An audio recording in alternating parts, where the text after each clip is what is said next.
Le agradecemos al doctor Mauricio Vargas, director de Políticas de Defensa y Seguridad del Ministerio de Defensa, por acompañarnos hoy. Y le damos la bienvenida al doctor Alejandro Reyes, quien siendo muy joven, y por esos azares de la política colombiana, estuvo como gobernador encargado del Putumayo. Corrían los años 70 y este abogado de la Universidad Javeriana llegó convencido de que se dedicaría a la sociología y a un tema que lo obsesionaba, el mundo agrario. Como investigador del CINEP hizo denuncias inolvidables, como la cruel persecución que sufrían los indígenas guaibos en la Amazonía.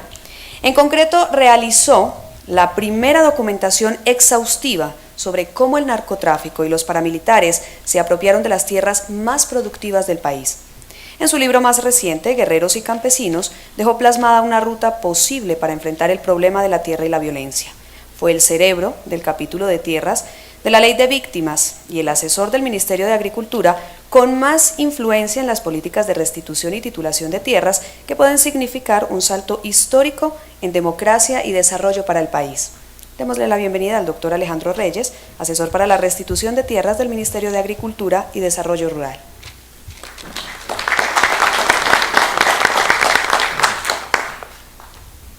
Muchísimas gracias por esta invitación, muy buenos días. Yo me excuso porque yo ya no estoy usando presentaciones en PowerPoint. Me parece que los medios audiovisuales producen una especie de disociación de la mente entre la imagen, la diapositiva y el texto oral. Entonces yo estoy de nuevo reivindicando como la importancia de la concentración mental en la palabra, en el argumento, y si uno no es capaz de hacer un diagrama mental, entonces perdió uno el objetivo de la exposición. Dicho esto y ofrecidas mis excusas, quisiera presentar un marco general según como yo lo veo del problema que estamos enfrentando en este momento en la historia colombiana. Nosotros hemos venido en un conflicto ininterrumpido, por lo menos desde la década de los años 20 del siglo pasado, en una especie de megaconflicto por la tierra.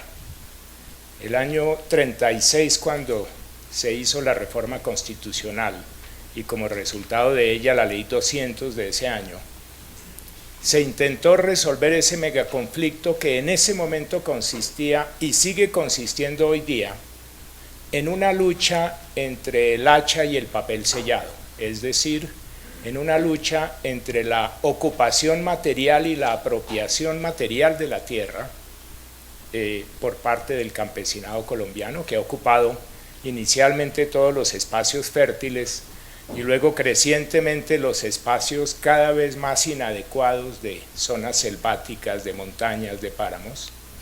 Y por otro lado, la apropiación legal, formal, titulada e inscrita de la propiedad.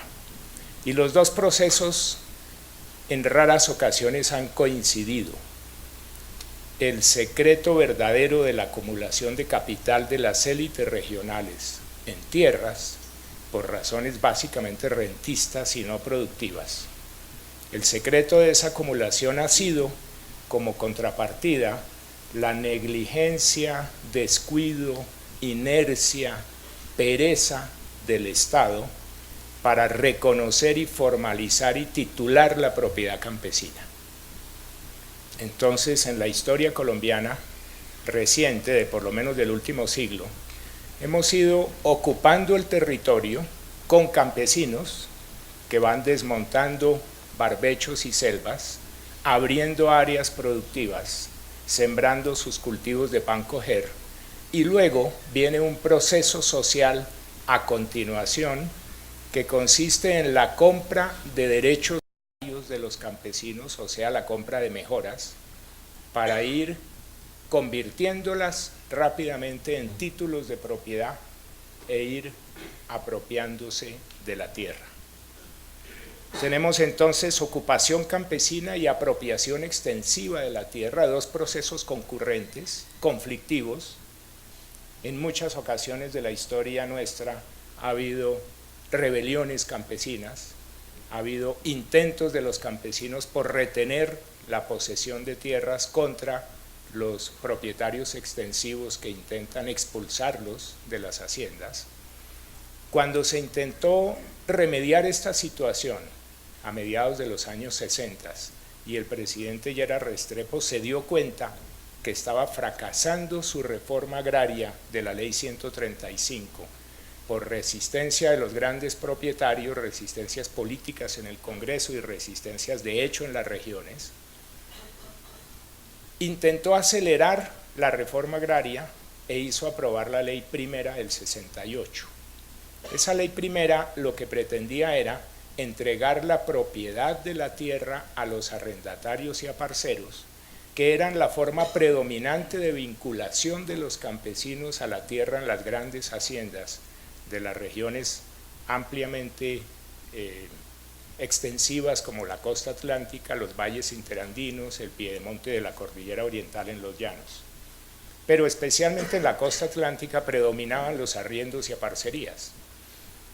Y el presidente Lleras cometió la imprudencia de intentar acelerar la reforma agraria y ofreció entregarle a los arrendatarios y a parceros las tierras que ocupaban. La respuesta de la gran hacienda costeña fue instantánea. En menos de un año fueron cancelados los contratos de arriendo de la inmensa mayoría de los campesinos. Y ya en el año 68, cuando el gobierno quiso crear una fuerza política campesina en apoyo de la reforma agraria y se organizó la Asociación Nacional de Usuarios Campesinos, esa asociación se llenó de población campesina que se afilió rápidamente, creando en ese momento el movimiento campesino más grande de América Latina, con cerca de 1 millón de afiliados. Y la explicación de fondo de por qué se llenó de gente ese marco formal de organización que Lleras estableció desde el Ministerio de Agricultura es que teníamos una inmensa masa campesina recién expulsada de las haciendas que se acumulaba en los caseríos, especialmente en la costa, sin ninguna fuente de ingresos, sin empleo ni ofertas de recursos de ninguna naturaleza en los pueblos. Por lo tanto, teníamos una masa de población, por lo menos de 3 o 4 millones de personas, que fueron súbitamente despojados de sus medios de subsistencia y tirados a las orillas de los caños, de los caminos y en los pequeños pueblos de la costa, sin servicios, ni infraestructura, ni vivienda, ni ningún tipo de facilidades. Eso es lo que explica la enorme fuerza que tomó el movimiento campesino en los años 70. Era un intento de los campesinos por regresar a la tierra de la que acababan de ser expulsados. Era un esfuerzo sincronizado de retorno. Y eso fueron las invasiones de haciendas. Las invasiones los campesinos las llamaban recuperaciones. Y literalmente eran recuperaciones de las pequeñas parcelas de las que acababan de ser expulsados. El arreglo que permitió construir las grandes haciendas ganaderas de la costa fue el arriendo por pastos, que consistía en que el campesino cultivaba 2 años su pan coger con la obligación de dejar esa área sembrada en pastos y seguir tumbando barbecho más adentro hasta cuando completaba la construcción de los potreros de las fincas. Cuando terminaba ese proceso, el campesino ya sobraba, ya no necesitaba estar económicamente vinculado a la hacienda, y entonces era población que se expulsaba. Esto en síntesis ha sido la historia de la ocupación del territorio colombiano, que ha producido 2 grandes consecuencias estructurales. La primera es lo que en estos días el informe de desarrollo humano que se lanza hoy está divulgando, la grandísima concentración de la propiedad de la tierra en Colombia. Un índice Gini de 0.87, 1% de los propietarios, alrededor de 50% de la extensión de la tierra en Colombia.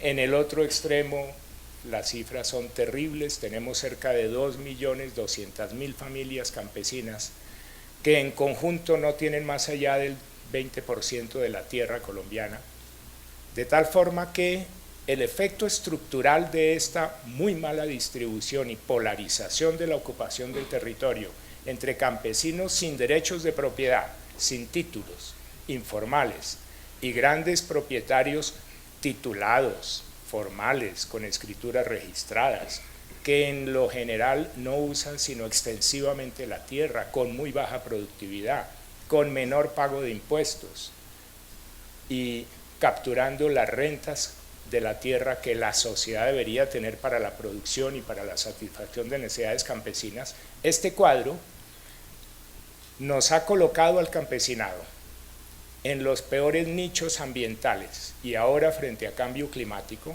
estamos viendo las consecuencias. Los ha colocado en las selvas, haciendo toda una colonización de las selvas amazónicas y ahora activísimamente la colonización de las selvas del Pacífico.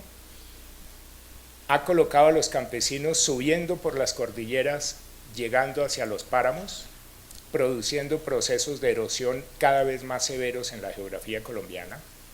Y finalmente ha colocado a los campesinos en las zonas de alto riesgo ambiental de los humedales, las ciénagas y los playones de las grandes cuencas hidrográficas. Tenemos entonces un serio problema de distribución de la población campesina en el territorio productivo.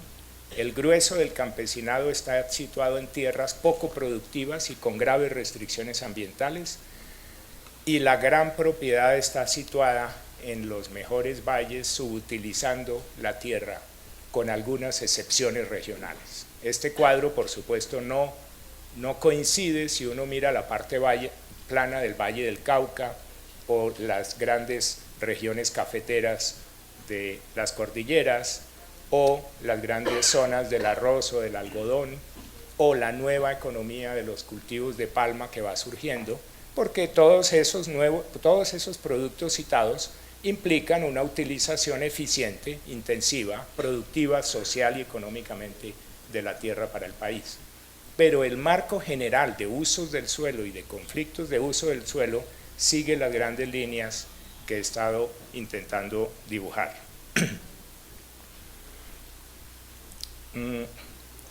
Entonces, el fenómeno que nos ocurrió en los últimos 30 años, de surgimiento de organizaciones armadas como guerrillas y luego paramilitares 10 años después, que comenzaron a ejercer dominios regionales muy claros sobre la población. Hace 10 años era muy fácil para cualquier colombiano decir cuáles eran las regiones de Jorge 40, de Mancuso, las regiones de Don Berna, las regiones de la Casa Castaño, los dominios de las FARC en distintas regiones del país o del ELN. Hoy día el mapa se ha desdibujado bastante por acción de la seguridad democrática y el intento de recuperar control territorial por el Estado en los últimos 10 años, pero la realidad subyacente es la de que el campo colombiano ha ido reemplazando lo que podría llamarse el dominio estatal sobre el territorio por unos dominios armados irregulares. En buena medida, los dominios paramilitares fueron más congruentes, digámoslo así de una manera muy suave, más congruentes con la presencia estatal, con la presencia de las Fuerzas Armadas en el territorio. Colombia ha comenzado ya a destapar, la justicia ha comenzado a destapar innumerables casos de complicidades entre altos oficiales y jefes paramilitares, de tal forma que hemos tenido unas estrategias de asociación del Estado con algunas fuerzas privadas para recuperar controles y dominios en cabeza del Estado por interpuesta persona, por medio de grupos armados irregulares.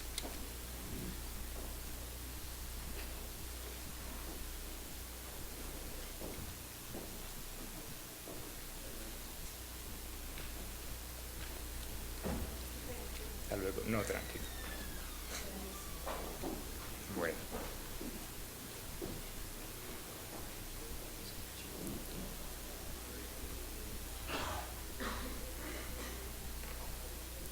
Este proceso que acabo de resumir permite entender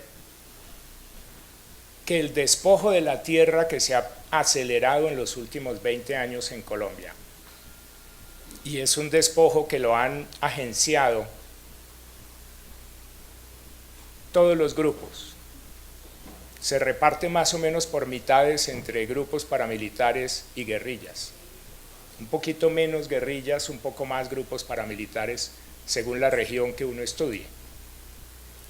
Pero este despojo no es incongruente, y esa es la primera tesis que quiero sostener, no es incongruente con lo que ha sido la tendencia histórica de apropiación formal de la tierra por grandes propietarios y de expulsión persistente y permanente de campesinos hacia nichos ambientales cada vez menos productivos, más distantes del mercado y por tanto también cada vez más distantes del Estado. Si uno mira todas las áreas que han sido de colonización en Colombia en los últimos 40 o 50 años, encuentra que desde mediados de los años 60, esas áreas de colonización se dieron su propia estructura política, en ausencia del Estado, lejos de las vías de comunicación de los jueces, de los fiscales, de las autoridades legales, se dieron su propia estructura política que comenzó a regular los derechos de propiedad sobre la tierra.